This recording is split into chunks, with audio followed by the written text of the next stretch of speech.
Hi, everybody. Welcome to the Clubhouse. I'm Gina Grillo, president of the Advertising Club. And today we're partnering with our corporate member Cargo to bring you important DE&I content. Before we start, I'd like to recognize Laura Maxwell and Becca Poeta of Cargo and VP of Programs Alicia Greenberg and Project Manager Meredith Lipson for all of their hard work putting today's program together. We're so fortunate to have a stellar lineup of women writers and editors who are ready to share their personal stories and new ideas to foster DE&I conversations so that we can all do better. The club is a great platform for your company and your personal brand, so we really encourage everyone to engage with us. Today, you'll learn a lot of great insights, and we encourage you to socialize using our hashtag #AdClubNY. I am now happy to introduce Michael Shaughnessy, who is Chief Operating Officer at Cargo, to get us started. Over to you, Michael. Thank you, Gina, for the introduction. We are super excited about today's panel, Diversity in Journalism, Real Conversations with Real Writers. Supporting fact-based journalism and diverse viewpoints is important to Cargo, which is why we launched the editorial endeavor. And we're super excited to partner with T-Mobile Marketing Solutions on this initiative. I will turn it over to our moderator, Erica Chris of T-Mobile Marketing Solutions, to introduce our stellar panelists and begin the conversation. Thank you so much, Mike. Thank you so much, Gina, Ad Club, everyone who's joining us today. I am super proud to be moderating this panel and very proud to be involved with the work that Cargo is doing on the editorial endeavor. Today, we're going to talk, as we've noted, about diverse viewpoints in journalism and how the creation of a culture with intention around inclusivity really means something in today's climate. And we're going to talk about how all four of these women address diversity in their roles and with their current and past companies. We're going to talk about how, because we're talking to journalists and editors themselves, how these conversations really set the agenda and the tone for what communities are talking about and how they talk about issues that are important to them. So we're going to hope to keep it pretty casual, pretty lively. We will reserve 10 to 15 minutes at the end for your questions. So please keep those at the forefront of your mind. And we're going to get started by introducing our four amazing women and then asking an opening question, which will give them a chance to sort of orient you towards their career. So we have Aria Hughes. She is the deputy style editor of Complex magazine and actually worked for WWD prior to this. So she has a deep history of being at the intersection of fashion, culture, and diversity. So welcome, Aria. We're so glad that you are here. We have Miara Jennings. She is the senior editor of eHow. She is a DIY enthusiast and content producer herself and has done so for many years. And she will bring a really unique perspective on how a company that isn't necessarily dedicated to diversity, but who services a broad swath of communities, thinks about inclusivity. We have Xaviera Bryant. She is the founder of Ice Cream Conversations, a delightful publication and a She Media partner. Hi, Savi, welcome. Hi, good afternoon. Thanks for having me. Of course. And we have Rhonesha Byng.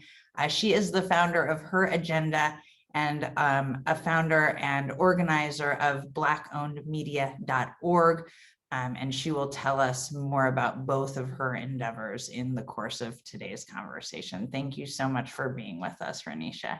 Thank you for having me. All right, guys, so we're going to dig into it.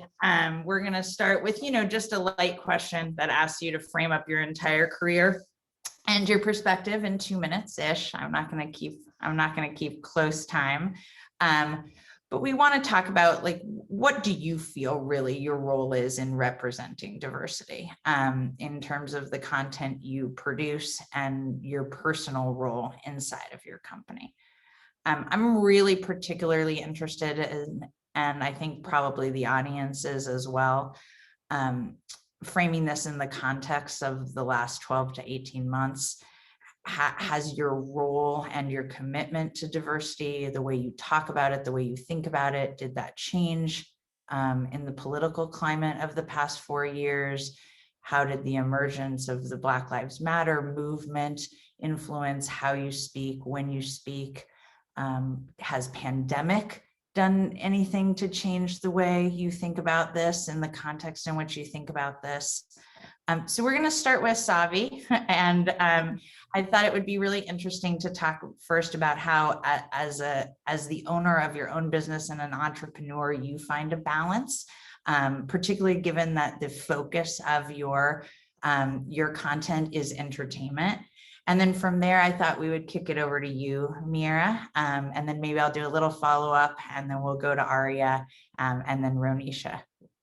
Well, first things first, what is balance? Because I think that is probably one of the most challenging things that I have had since starting Ice Cream Conversations, because the entertainment industry never stops, even in a pandemic. So, it's always very, very challenging to me to just try to balance things, because I'm a wife, I'm a mom, I'm a grandmother. So there are some times where I just have to tell myself, I can't capture everything that goes on. It's a little disappointing to myself, but at the same time, I have to understand that. So balance is one of those ongoing challenges for me. What I would tell anyone else who may be experiencing the same thing is set parameters for yourself.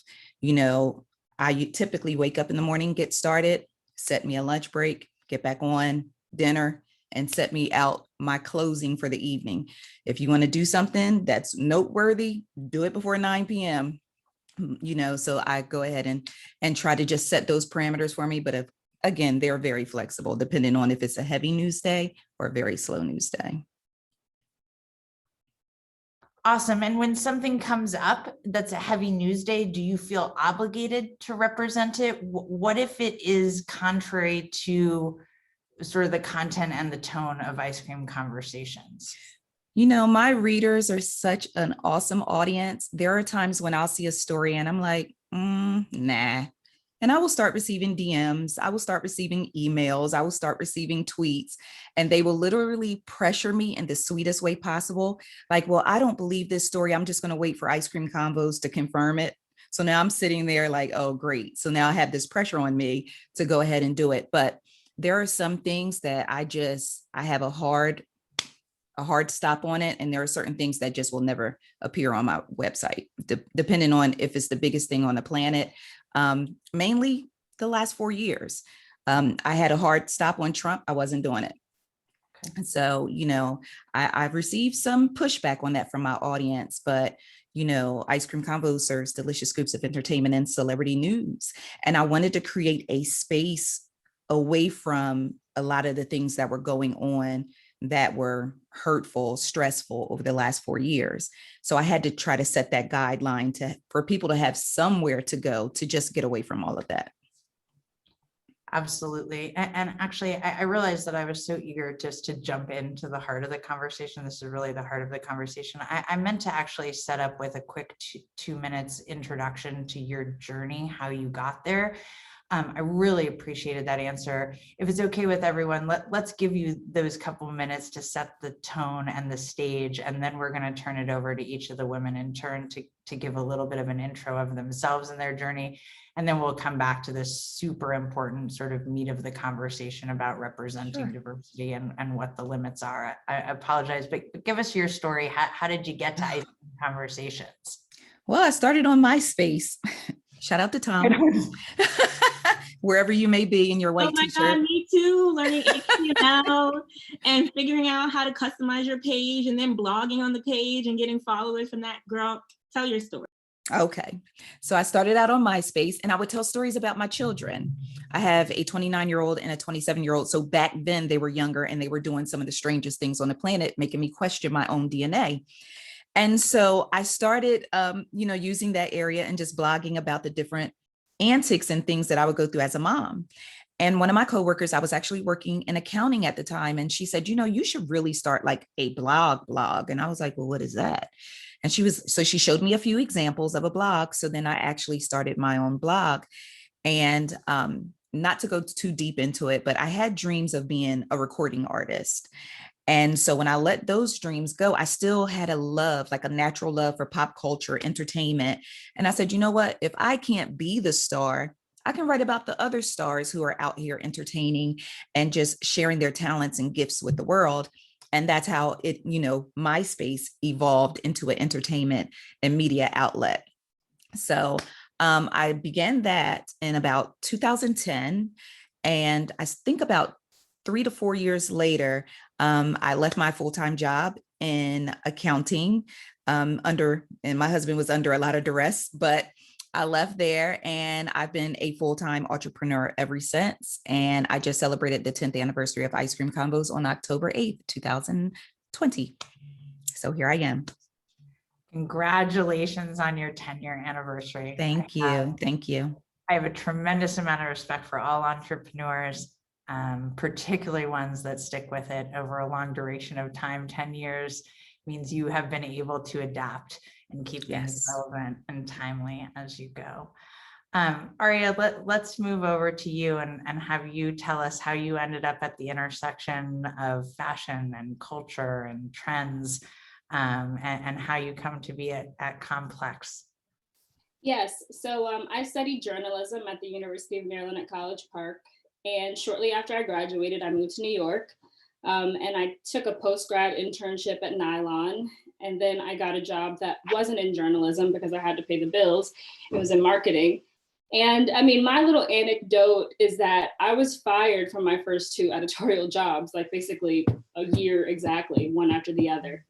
And really, I mean, I say this because, well, for one, I realized that when I'm not excited about a job or bored by a job, I don't do well. And I also just realized that, career isn't an upward trajectory. There's ups, there's downs, there's lulls, there's momentum, there's pauses. And then I think just also, sometimes it made me question like, oh, maybe I shouldn't be a writer.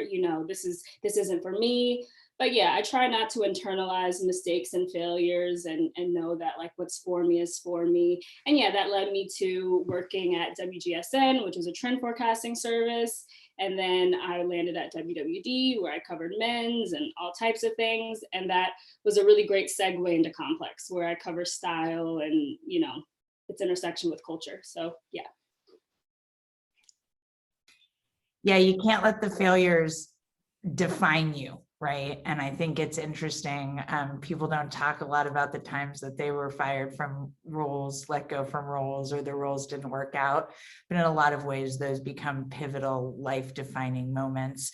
When you were fired from those jobs or chose to leave, you mentioned that you questioned whether you should continue in journalism. Obviously, that was a really good choice, and we're all glad that you did. How did you get there to motivate yourself after sort of falling down? I mean, I think it was just something that like deep within myself, I knew it was what I was meant to do. And I knew I wanted to do it.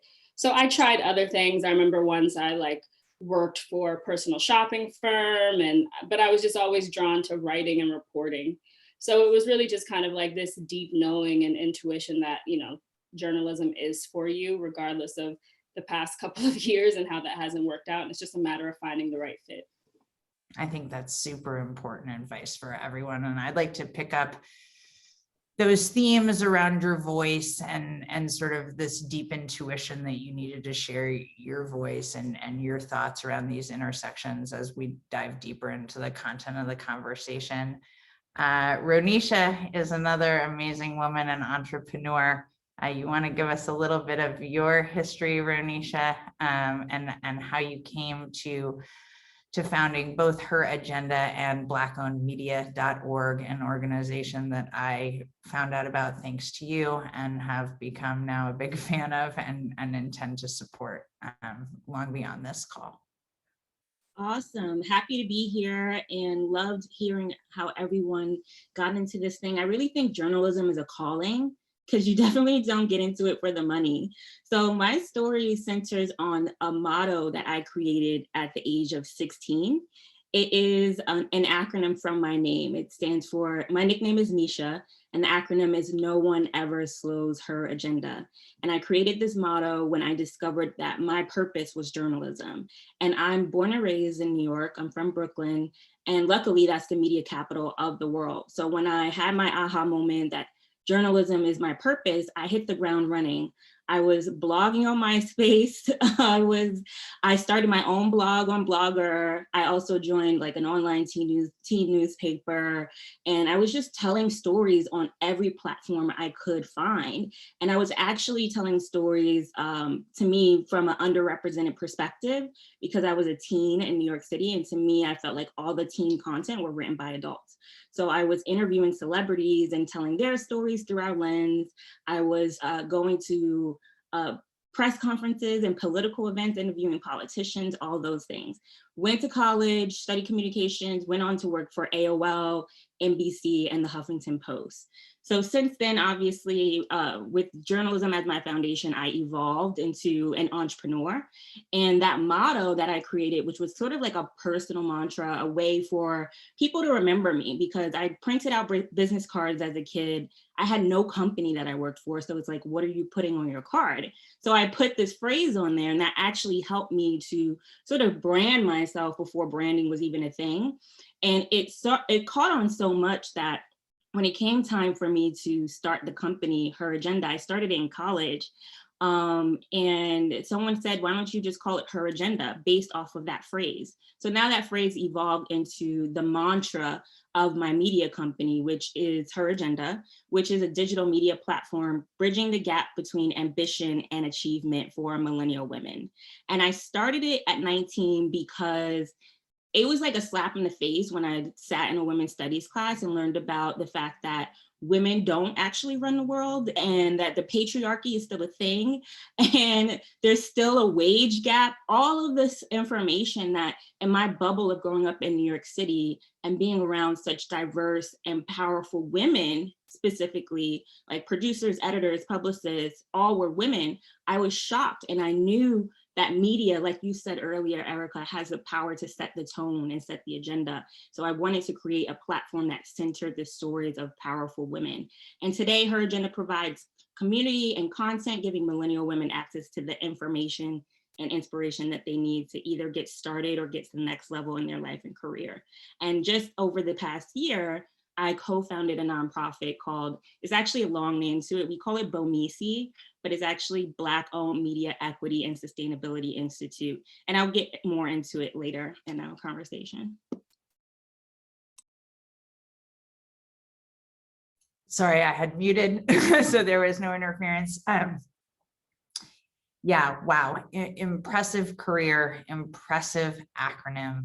I really like that nobody's ever gonna slow down your agenda. And I like that you've been focused on and using your voice at various times in your life to help people get to where they need to be.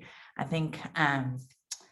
think maybe we need a version of Her Agenda for non-millennial women. And maybe we can grow as you grow too, with phases of your career. I can't wait to talk more about Black-owned media and pick up some of the threads from your impressive career so far.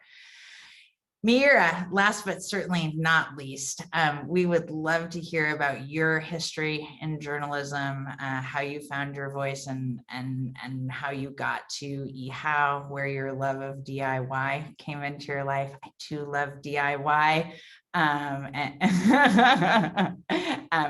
get to know you a little bit better. Thanks, Erica. I'm so excited to be here with all of you. My journey here has been a somewhat long and windy one, so I'm going to do my best to summarize it.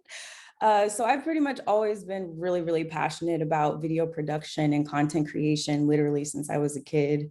I've always been a really hands-on, project-oriented type of person. I get all of my creativity from my mom. She's definitely always been a huge inspiration when it comes to just creation and being hands-on. But I didn't put those two things together until later on in my career.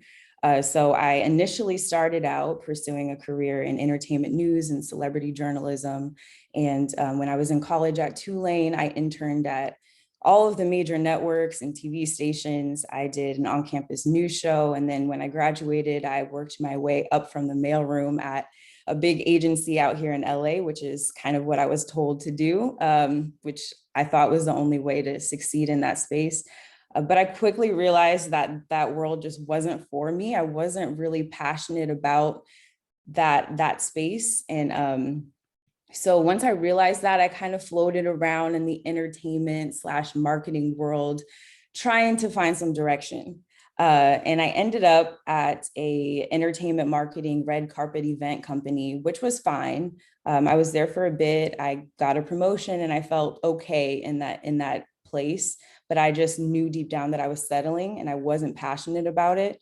And I had to make the decision to kind of take my life into my own hands and stop waiting for other people to give me opportunities that I could make for myself. So I made the huge decision to leave completely. And I was blessed and fortunate enough to have a family who supported my decisions and really believed in me. So for 2 years, I hunkered down in my parents' living room and I did freelance services. I did video production, I did on-camera commercials, I did writing and editorial, behind the scenes videos, pretty much anything I could do. And I went through a long time feeling discouraged, to be honest, because I wasn't making a lot of money. And I did have a weird complex of still living at home with my parents and not meeting certain goals by certain ages. And you all know how that goes sometimes.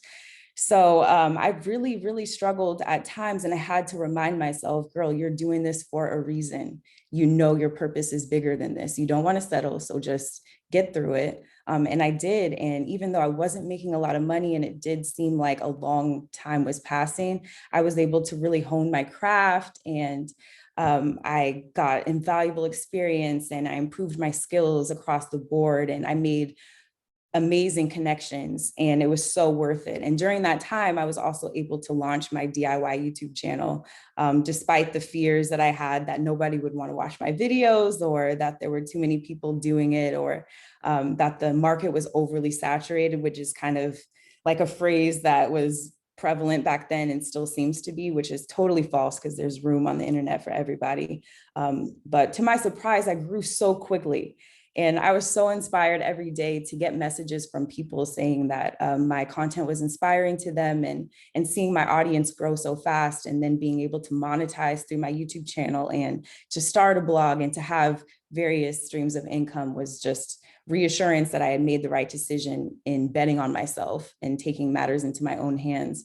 And I told myself at that point, it doesn't matter how long it takes, I will not work anywhere else or do anything else unless it feels right for me.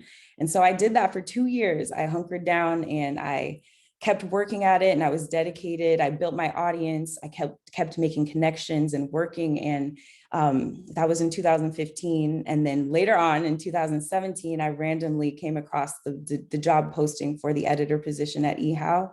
And it just felt right to me.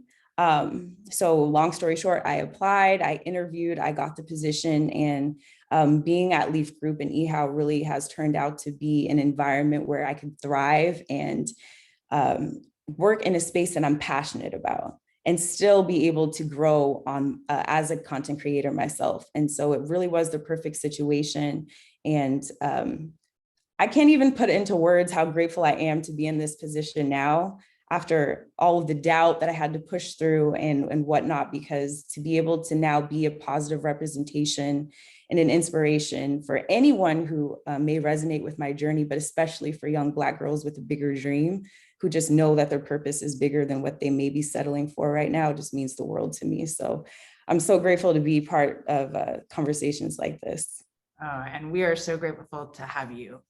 Lots of themes of resiliency in your 4 diverse stories, but that is the common theme. Self-determination, determination, and resiliency. And listening to you guys, I'm inspired and proud. I think you set the stage just beautifully, Miara, to talk about what is your role in diversity. So maybe we'll go backwards a little bit. We'll start with you. So You're at Leaf Group, eHow. It's interesting to me because all four of you brought up that journalism and editorial has lots of women in this industry. In tech, we don't have quite as many women. So I'd be interested in understanding how having women around you during this journey, have they been allies? Have they been supportive? And then I'm interested in understanding, Miara, at a company whose mission is about DIY, creating things, making things, but not necessarily with a BIPOC or focus. Tell us, what is your role there? How do you push it? Do you push it? How do you think about diversity in the things that you produce daily, or do you? Yeah, so that's a really great question. I think the nature of eHow, we traditionally have produced just instructional content, which is fine because that always inspires people in some way, you know, to get hands-on and to get creative. But since I've been in this role, I've really made it a point to highlight and to amplify different voices in this space, because I think that's really important. And that's something that not a lot of people in our space are doing. And so I think that really sets us apart, and it makes us more relatable. And especially being a Black woman in this position, it doesn't make any sense for me not to amplify other people who don't have a voice in this space. And I think especially over the last year, we've really emphasized whether it's taking a stance against racial injustices publicly, or highlighting different creators and business owners in the handmade space. It really has taken our brand to the next level. And it's something that I'm really proud of, because we don't have to do that. Obviously, we are a DIY brand. We can just put out recipes and projects and call it a day. But to me personally, and to my amazing team, it's really important for us to empower other people to get creative and to see a reflection of themselves in the content that we create and the images that we put out, and to let people know that they can do it too. There are people who look like anything who are killing it in this space. And hopefully that's really inspiring. And, you know, even small decisions like choosing stock images with people of different skin tones or sizes or races or whatever it is, sexes. People don't think that small decisions like that can make a huge difference when it comes to connecting with your audience. And so that's something that we definitely strive to do no matter what kind of content we're creating. And I'm really proud that we've been able to have a voice in that way and empower people in that way. No, visual role modeling is hugely important, as are the words that we choose to use and the tone that we choose to set. Aria, talk to us about the intersection of fashion, culture, DIY, your role and how you use your voice and that sort of instinct and gut-driven force that you mentioned to guide that voice. Yeah, so I mean, when I first started out, I just simply wrote what I was into, and I happened to be into Black things, so it was just a natural part of my output. One day, I went to a symposium at the Fashion Institute of Technology, and it was actually an exhibit for Black designers. This is probably about 4 or 5 years ago, and I noticed that a lot of the source material that they were reading from were old articles from WWD, and in that moment, I was like, damn, you know, what I write is going to be how people learn about said designer or said stylist 20 years from now. And quite frankly, it's like a part of history. And I mean, I don't carry it as a heavy weight, but I do keep it in mind. And yeah, I just tell stories about people who I feel like their story hasn't been told properly. I try to be very thorough. I've been very blessed to work at places that pretty much have let me write about whatever I want to write about. So it hasn't been a struggle or a challenge. But yeah, I feel like people should write about what they want to write about, but understand that there's a lot of responsibility with that. And what you write about whatever race or identity they are, that will be how people learn about them in the future. So yeah, that makes diversity all the more important. So yeah, that's kind of my approach to it. It's like I write about what I'm interested in. I make sure that I try to cover everything from an as diverse perspective as possible. And yeah, that's it.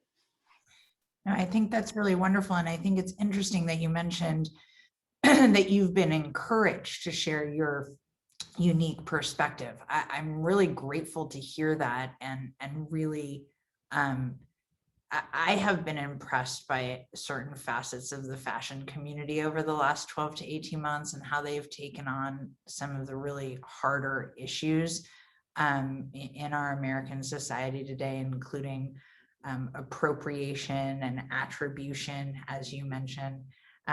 Is there anybody who you love right now we should all know about? Oh, that's such a tough question. I didn't even prep you for that one. All of a sudden I was like, who can I know about? In terms of design? Yeah, whose work is really inspiring you? Well, I will say this, in fashion, Black women are usually like the bottom of the totem pole in terms of like designers. So I'm gonna shout out a Black designer who I really love. Her name is Campbell. She's born and raised in New York, the Bronx, and she's so talented and just like very creative, very artistic, very thoughtful, very thorough. And I want her to have everything that she wants. I love it. And that's part of elevating people's voices, which Rhonesha, I know is hugely important to you, and both the reason that you founded Her Agenda and that you're working on Black-owned media. And I'd love to give you an opportunity to tell us about what you think your role in using your voice is in both of those outlets. Definitely. My role with diversity is really a role that I didn't choose.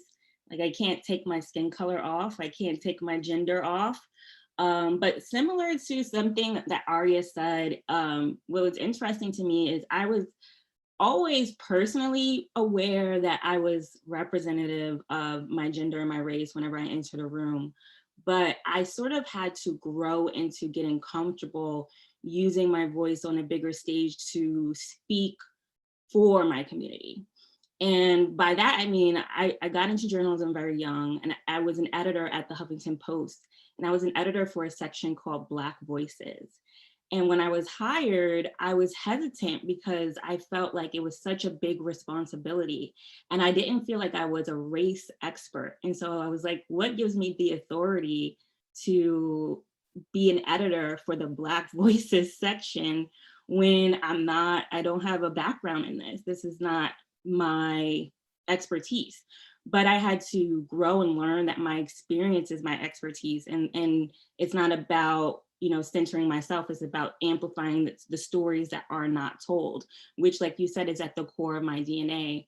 And I'm just honored to do it. And what I tap into, because it is scary, it's a big responsibility, but I really recognize that I am sort of like my ancestors' wildest dreams, to be able to choose my path, to be able to represent my community in the ways that I've been called to do. I have no choice but to speak up, to show up and hold the door open for the next generation. And how that looks sort of on a day-to-day basis, like basically diversity is our day-to-day. Like that is it. There's no initiative, there's no objective that we have within Her Agenda. We center the stories of powerful women. And we make a point to make sure that we're sort of overrepresenting when it comes to Black women and women of color. And that's reflective in our audience as well. But it goes back to something Mara said earlier today, you know, words matter a lot. And something that we do with Her Agenda is we always capitalize the B in Black whenever we're talking about race. And we've always done that from day one. And something else that we do, and a lot of people don't realize it, is all these little things that make a big impact. We don't use the term boss babe or girl boss, because why can't she just be a boss? You don't say boy boss. And all of that goes into the unconscious bias that then leads to stereotypes, that leads to then discrimination.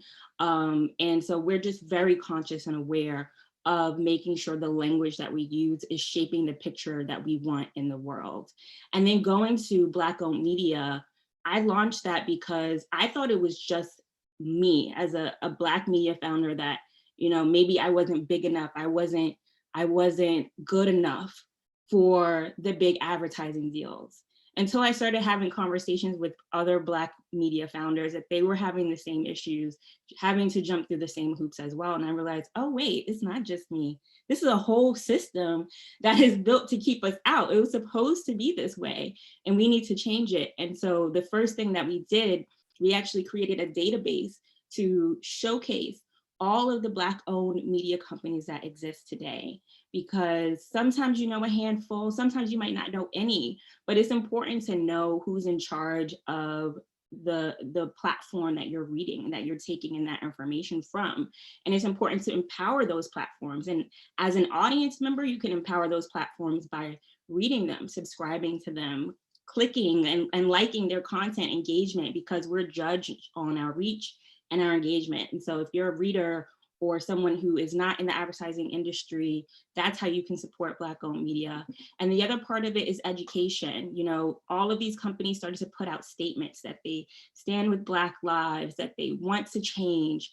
Okay, so you want to change, so let's change. You know, part of racial justice is also tied to economic justice. And it's not just about charity and donating.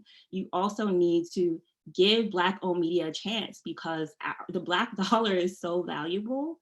It's ridiculous that we get literally less than 2% of the advertising budget. So I could go on all day on this topic, but I really became passionate about changing how the advertising industry works, because at the end of the day, Black-owned media will cease to exist if that doesn't change, because a majority of our revenue comes from advertising. I couldn't agree more. 1,000% of that. I actually have been working on some initiatives to help address that exact issue in advertising and media. But I think I think financial injustice is one of the big undercurrents pervasive in our industry and largely not talked about.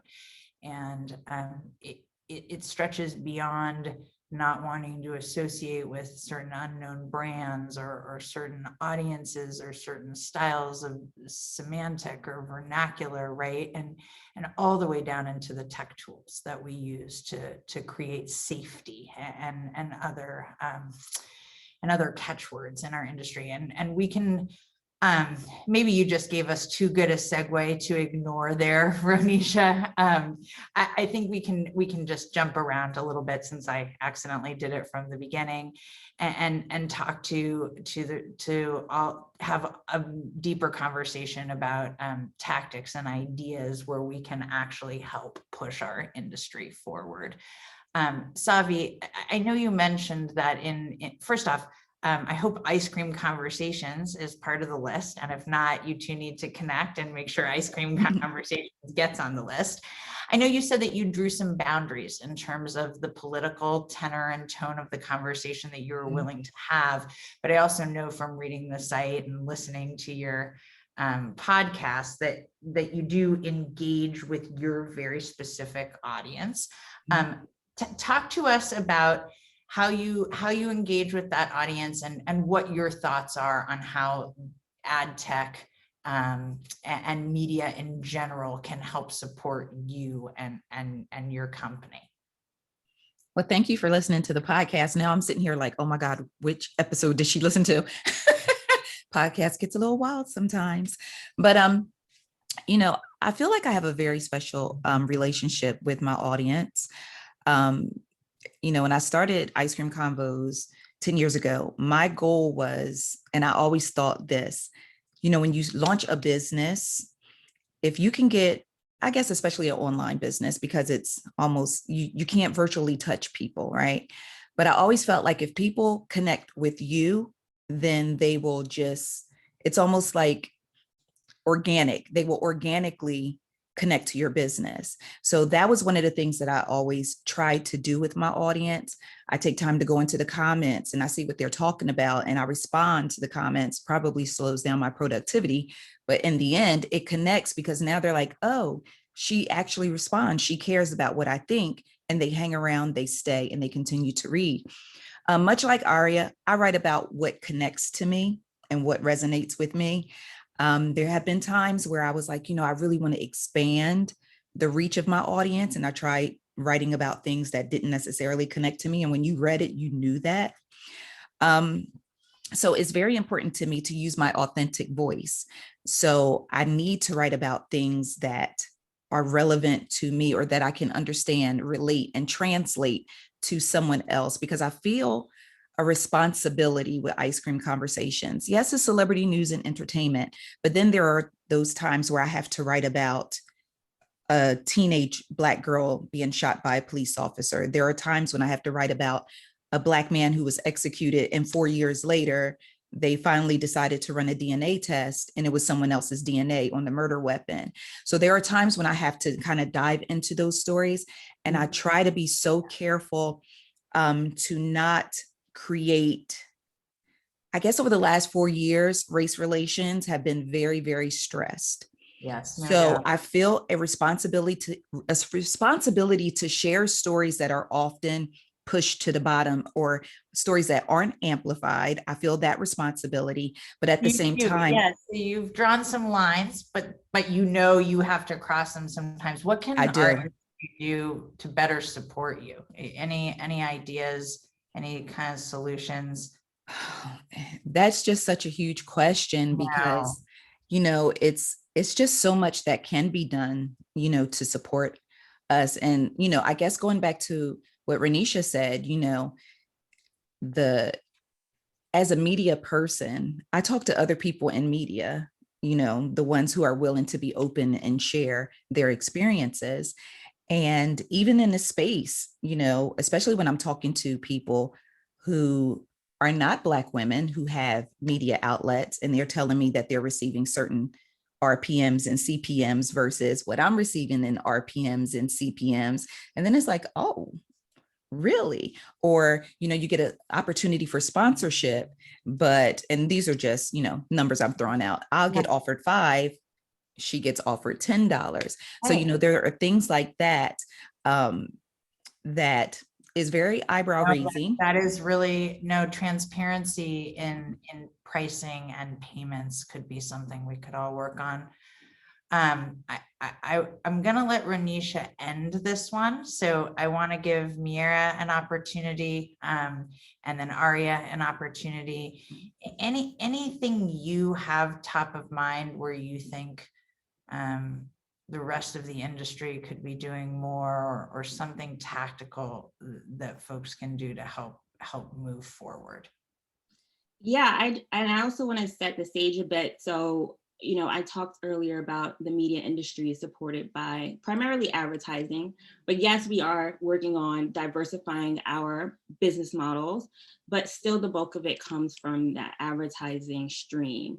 And less than 2% of budgets go to Black-owned media. And the issue with that also is that among the group that gets the dollars, it's the same players getting the deal year after year after year, which leaves the rest of us pretty much out to dry. So for example, I'll approach an agency or a brand and they'll say, oh, we're already committed to X company, as if we're a monolith, like they can't spend with more than one Black-owned media outlet, the same way that they spend with both an Elle magazine and a Vogue. And then again, as Xaviera was saying, there's a discrepancy in the amount that we're giving. So if I was, Vogue magazine, it would be a $5 million deal. And if it's an outlet like mine, it's like, oh, $5,000, $10,000. That is not sustainable. And so one key thing is to stop going along to get along and get out of this mindset that this is how it's always been done. Because within that mindset lives a lot of bias, whether or not it's unconscious. And thinking about the metrics that we value. So we value reach, we value engagement, but brand has value too. So if you build a relationship with like a niche or independent publisher and grow that into a long-term partnership, guess what? By year 3, you're gonna get that reach and engagement metrics. But what you've done is built up brand equity in that community, because as an independent Black-owned company, it's more than likely that the founder is involved with the day-to-day and in developing that relationship with the audience. So there's a strong trust there. And to me, the strongest metric with the brand is trust. and building that trust with that community beyond the clicks and reach and engagement. So something small and simple you could do is just, you know, obviously you have clients and you have to deliver on KPIs. So we're not asking for charity, but we're just asking for a chance. And innovation requires risk. So just think about casting a wider net, and, you know, think about working with a publication that you haven't worked for. If you have a new campaign coming up, think about, okay, what's a new publication or outlet that I can add into this that we haven't worked with before? Start there. That's something small you could do. And then as on a bigger kind of long-term sustainable, like big impact that you can make, you can partner with an organization like BOMESI, the Black Home Media Equity and Sustainability Institute, and commit to educating both sides to create more equitable and a sustainable marketplace, because it's not about really just throwing dollars at the issue. It's not about going from 1% to 2% necessarily. We need to actually come together, be more transparent about budgets and numbers, be more transparent about capabilities and where we need help, and make each other more educated so that we can work better together to reach those business numbers and KPIs that you are after. Now, I think you hit on something really important in terms of supporting beyond the ComScore top 500, right? We have overemphasized scale and reach habitually in our industry. And what that means is that we have created a structure where we don't nurture niche publications, and it is niche publications that nurture our communities. And so that's a tragedy for the industry. And I forget which one of you awesome women said there's enough space on the internet for everyone. Mm-hmm. There is, but not if we don't help monetize it, right? And I will say I've been on both sides of it. I've been a reporter working within a corporation, and it affects the stories too. When you're judged by your page views that your stories deliver, it affects the types of stories that get approved that you get to tell on the platform. Aria, talk to us a little bit about that. You said you're working at a company that really values your voice. Do they direct you towards writing pieces that they think will be bigger? Is that an area you think can be help address? We can help kind of address, or what else do you see as sort of being ripe for a solution? I know it's a big one. It's a big one. And if nothing comes immediately to mind, that's fine too.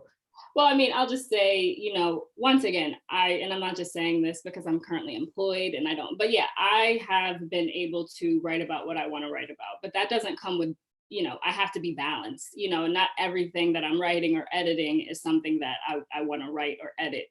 So yes, the industry has become so tied to numbers and reach in a way that quite frankly makes me sad.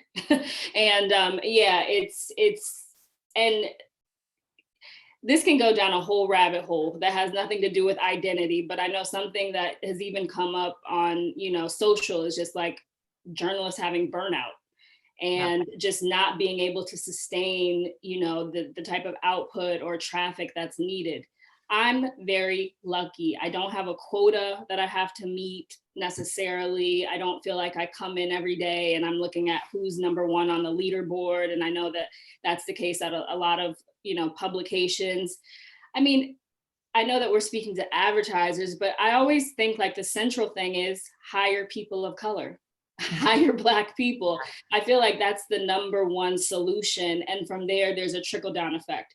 I don't really deal with like even though subconsciously I deal with it because my job is based off of advertising dollars essentially. So yeah, the amount of money that somebody chooses to spend with Complex obviously has an impact on my career and my livelihood, but I'm not having those conversations. But I loved all of the solutions that Rhonesha offered. It's like, you know, can we look past the numbers a little bit? Yes. You know, I know that's that exactly right. And it's fortunate when you're correct to call out that all journalists are impacted by this, right? Whether it's overtly or covertly. And I agree, Rhonesha, there's a lot to pick up. Unfortunately, we're going to run out of time and I want to make sure we get to some questions. But just real quick, Miara, I thought Aria's comment was a nice lead in back to you. If you have any closing thoughts on this topic, I know you mentioned you strive very much to ensure that the faces that you use are diverse and representative. Do you think that's a solution that extends beyond eHow and Leaf Group and could be relevant to our advertisers in the audience? Yes, 100%. I think imagery and representation is so important and it goes overlooked. Even like you mentioned, being in a space and with a brand that's not necessarily focused on DEI, it's really important to find small ways to still represent various communities. And so even if that means taking a little bit longer when you're looking for an image for your newsletter and choosing a Black or brown family or a same-sex couple or something like that, being more mindful of the imagery that you're putting out and who you aim to connect with, because, and we can get into a whole other conversation about stock images and images that are put out, but the majority of the recommended images or the top images are always the same white, typical images. It's just fact. And so it's going to take a little bit more effort for you to find those different images and photos, but I think it makes a world of a difference to be able to provide that opportunity for your viewers to see a reflection of themselves in some way in the content that you're pushing out and the advertising that you're doing. Hear, hear, hear, hear. I well said. Let us use the last 8 minutes to jump into some of the questions from the audience. This is one that we just got, and this is a good one. As we know, women were disproportionately impacted professionally by the pandemic. Do any of you guys have thoughts on if there are unique opportunities or challenges for women of color specifically inside a pandemic and quarantining? Does anyone want to take that one?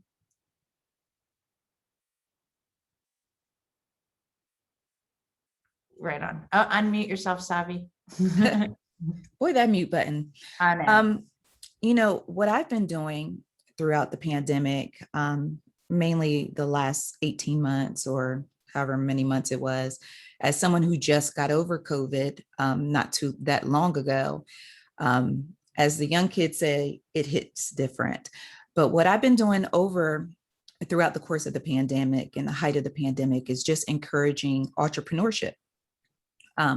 Especially in my community, because my audience is predominantly African-American women. And so I push entrepreneurship and I wanted to express and make people understand that the smallest thing that you love or enjoy, you can turn into a profitable business.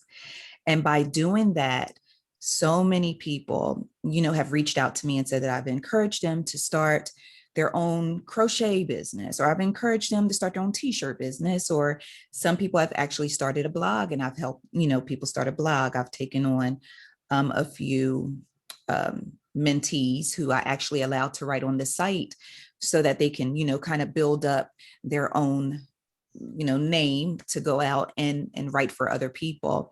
So I really pushed entrepreneurship because, as an entrepreneur, the biggest hurdle is fear and confidence in yourself to go ahead and step out on faith, right? But during the pandemic, what better time to step out? Most of the companies were shutting down. People were being furloughed, laid off. So it's not like, well, I can't start this business because I have to go to work every day. You're in the house. And, with a computer, laptop, anything, you can reach the world. So that's basically what I did. I just took my time to try to empower others.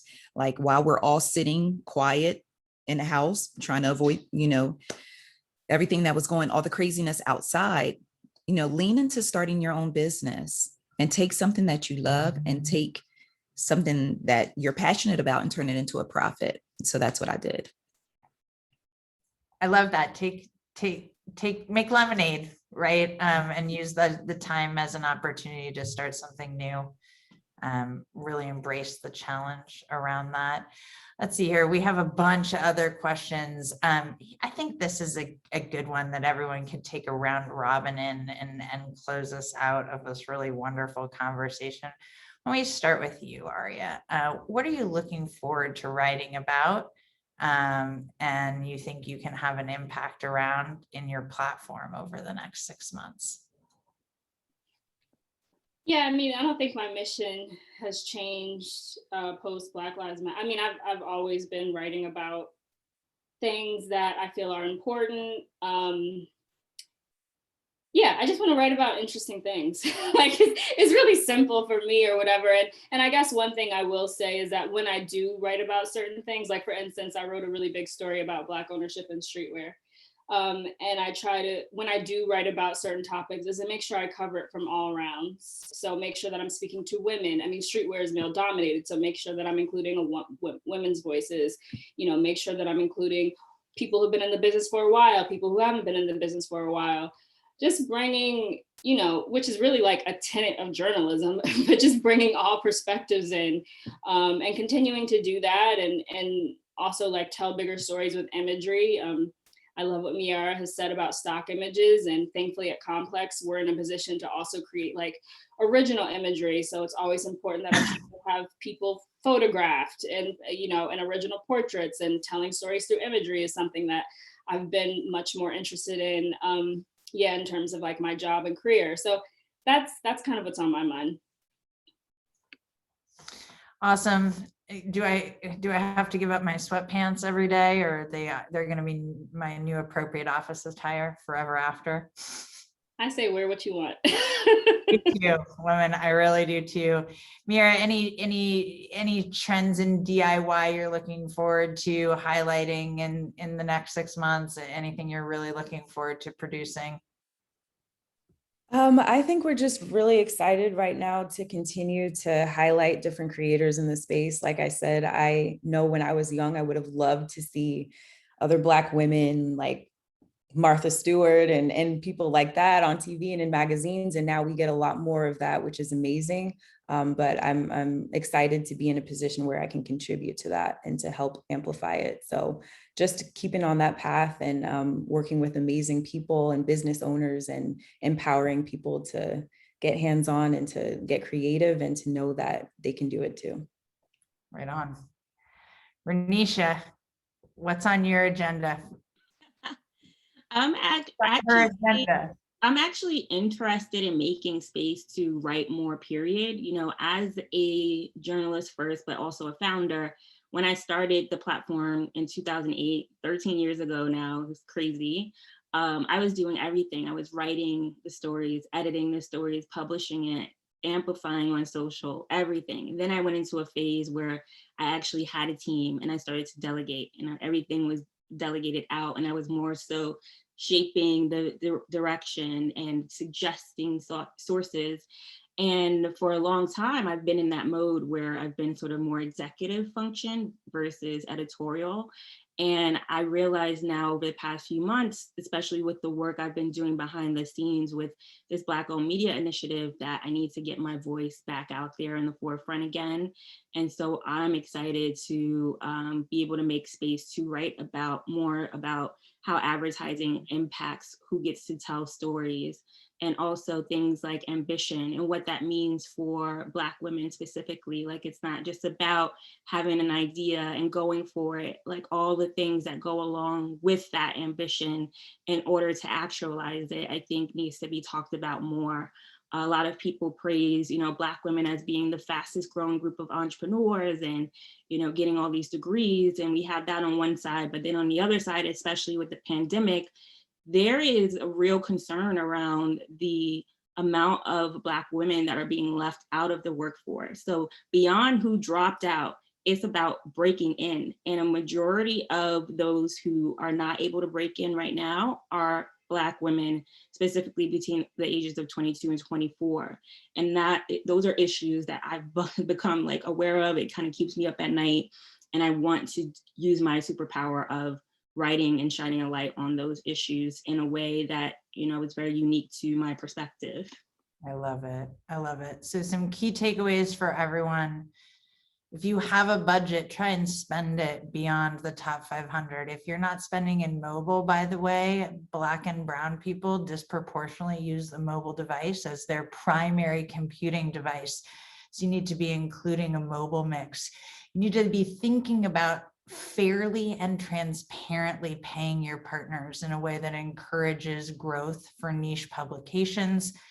And we need to be hiring both folks who have been let go from the workforce, but also, as Rhonesha points out, we need to be giving young people their first opportunities in that 22 to 28-year-old age group. We thank you all for your time. We had a ton of other questions we didn't get to, both prepared questions and questions from the audience. So maybe at some point there can be a part 2 of this. I want to thank personally all 4 of our amazing women panelists. You guys had so much of value to share with the entire audience. I know Gina wants to say a quick goodbye on behalf of the Ad Club. And again, thank you for everybody giving us your hour and listening to the powerful words of these powerful women. Yeah, this conversation was so open and honest. The women of the Ad Club have been texting each other saying, how do we get everyone back? They're amazing. So thank you so much for really bringing yourself to this conversation. We really appreciate it. We love the partnership. Erica, you did a great job moderating. Thank you. And our next thought leadership session is May 18th on mobile video advertising with Ogre. And then on May 26th, in celebration of Asian American Pacific Islander Heritage Month, we have insights from the C-suite. And so thank you all again. And I hope that you'll come back and talk to us again. I think a part 2 sounds amazing, but there's lots of ways that I would love to get you all involved in the Ad Club, because we are in the business of really supporting the talent pipeline and making sure that it looks like the community that we serve. And so you'll all be hearing from me soon. So hopefully we can do more together. Have a great day, everyone. And thank you for joining us. Thank you so much.